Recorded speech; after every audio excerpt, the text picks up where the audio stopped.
ഇന്ത്യയിൽ ആദ്യമായി human meta pneumo virus ICMR സ്ഥിരീകരിച്ചു. Indian council of medical research കർണാടകയിലെ ബംഗളൂരുവിലാണ് ഹ്യൂമൻ മെറ്റാ ന്യൂമോ വൈറസിന്റെ ആദ്യ കേസ് സ്ഥിരീകരിച്ചത്. നമസ്കാരം, ഞാൻ doctor Arjun Suresh, Adoor life line ഹോസ്പിറ്റലിലെ കൺസൾട്ടന്റ് പൾമനോളജിസ്റ്റ് ആണ്.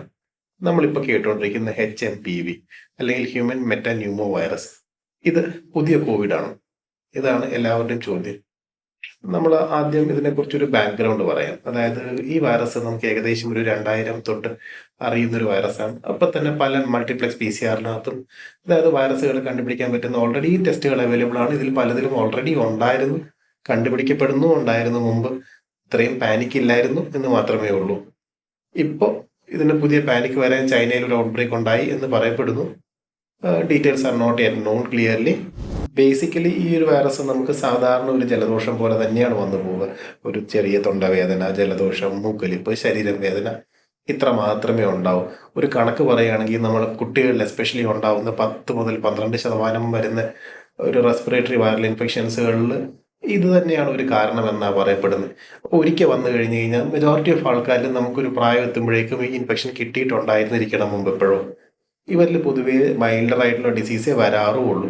സാധാരണഗതിയിൽ ഒരു ജലദോഷം പോലെ വന്നു മാറുന്ന ഈ രോഗം മറ്റുള്ള വൈറസ് പനികളെ പോലെ, അതായത് ഇൻഫ്ലുവൻസയോ നമ്മൾ ഈ പറയുന്ന കൊറോണയെ പോലെയൊക്കെ തന്നെ ചില രോഗികളിൽ മാത്രം പ്രശ്നം ഉണ്ടാക്കാം.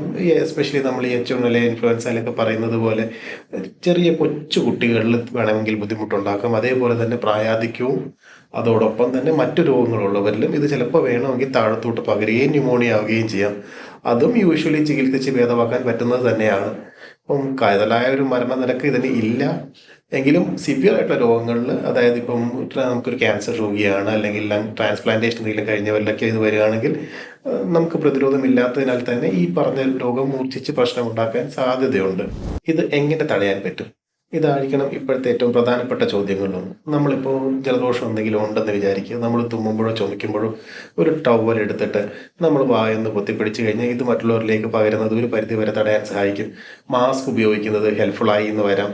അതേപോലെ തന്നെ നമ്മുടെ കോൺടാക്റ്റ് വരുന്ന സാധനങ്ങൾ, അതായത് നമ്മുടെ കൈകളിൽ നിന്നും മറ്റു പദാർത്ഥ സ്ഥലങ്ങളിലേക്കോ അല്ലെങ്കിൽ അതേപോലെ മറ്റ് സർഫസുകളിലേക്കോ ചെല്ലുന്ന സാധനങ്ങൾ ഇതിന്നും മറ്റൊരാൾക്ക് പകരാൻ സാധ്യതയുണ്ട്. അപ്പോൾ കൈകൾ ക്ലീനാക്കി വെക്കുക, സാനിറ്റൈസ് ചെയ്ത് വെക്കുക, വാഷ് ചെയ്ത് വെക്കുക, എപ്പോഴും മുഖവും മൂക്കും ഒക്കെ തൊട്ടുകൊണ്ടിരിക്കാതിരിക്കുക. ഇതെല്ലാം ഹെൽപ്ഫുള്ളാണ്. പ്ലസ് ഓൾറെഡി ഉള്ള നമ്മളൊരു healthy life style, everything helps. Good diet, nutrition, exercise, all these overall improve ചെയ്യും. ഇതുപോലുള്ള വൈറസ് രോഗങ്ങളെ പ്രിവെൻറ്റ് ചെയ്യാൻ സഹായിക്കുകയും ചെയ്യും. ചികിത്സ നമുക്ക് സ്പെസിഫിക് ആയിട്ട് ഇതിനെതിരെ മരുന്നൊന്നും തന്നെ ലഭ്യമല്ല. നമുക്ക് അവൈലബിൾ ആയിട്ടുള്ളത് സിംറ്റമാറ്റിക് ആയിട്ടുള്ള ചികിത്സയുണ്ട്. പിന്നീടുള്ളത് അസുഖം മൂർച്ഛിക്കുകയാണെങ്കിൽ വേറെ പലതരം മരുന്നുകളും അവൈലബിൾ ആണ്. പലതും ഇതിനൊരു സ്പെസിഫിക് ചികിത്സ എന്ന രീതിയിൽ ആൻറ്റിവൈറസുകളൊന്നും അവൈലബിൾ അല്ല. പക്ഷെ സപ്പോർട്ടീവ് തെറാപ്പി കൊണ്ട് തന്നെ മജോറിറ്റി ആൾക്കാരും പ്രശ്നമൊന്നുമില്ലാതെ തന്നെ രക്ഷപ്പെട്ടു പോകാറാണ് പതിവ്. ഈ രോഗം ഉണ്ടോ എനിക്ക് എന്ന് എങ്ങനെ കണ്ടുപിടിക്കാം? ഇതിന് നമുക്ക് സിമ്പിളായിട്ട് തന്നെ ഓൾറെഡി വൈറസുകളുടെ പാനൽ അവൈലബിൾ ആണ്. ഇതിനൊരു മൂക്കിൽ നിന്നുള്ള സ്വാബോ തൊണ്ടയിൽ നിന്നുള്ളൊരു സ്വാബോ എടുത്ത് PCR-ന് വിട്ടാൽ മാത്രം മതി. Again most of these test are very costly. കണ്ടുപിടിച്ചതുകൊണ്ട് you do not add much other than epidemiological ഡാറ്റയ്ക്ക് വേണ്ടി കിട്ടുന്ന ഒരു ബെനിഫിറ്റ് അല്ലാതെ ചികിത്സയിൽ കാര്യമായൊരു വ്യതിയാനം സോഫാർ നത്തിങ് എന്നാണ്. ഇൻ സമ്മറി, നമുക്ക് മുമ്പ് തൊട്ടേ പരിചയമുള്ള മീസിൽ, മംസ് പോലത്തുള്ള വൈറസുകളുടെ വകഭേദത്തിൽപ്പെട്ട ഒരു സാധനം തന്നെയാണ് ഈ പറഞ്ഞിരിക്കുന്ന വൈറസ്. ഇത് സാധാരണഗതിയിൽ ജലദോഷം പോലെ ഉണ്ടാക്കി വരികയാണെങ്കിലും വളരെ അപൂർവമായിട്ട്, എസ്പെഷ്യലി തീരെ ചെറിയ കുട്ടികൾ അല്ലെങ്കിൽ പ്രതിരോധം തീരെ ഇല്ലാത്ത രോഗികൾ, ഭയങ്കര പ്രായമുള്ളവർ, 65 വയസ്സിന് മുകളിൽ, ഇവരിലൊക്കെ വേണമെങ്കിൽ ബുദ്ധിമുട്ടുണ്ടാക്കാൻ സാധ്യതയുണ്ട് എന്ന് മാത്രമേ ഉള്ളൂ.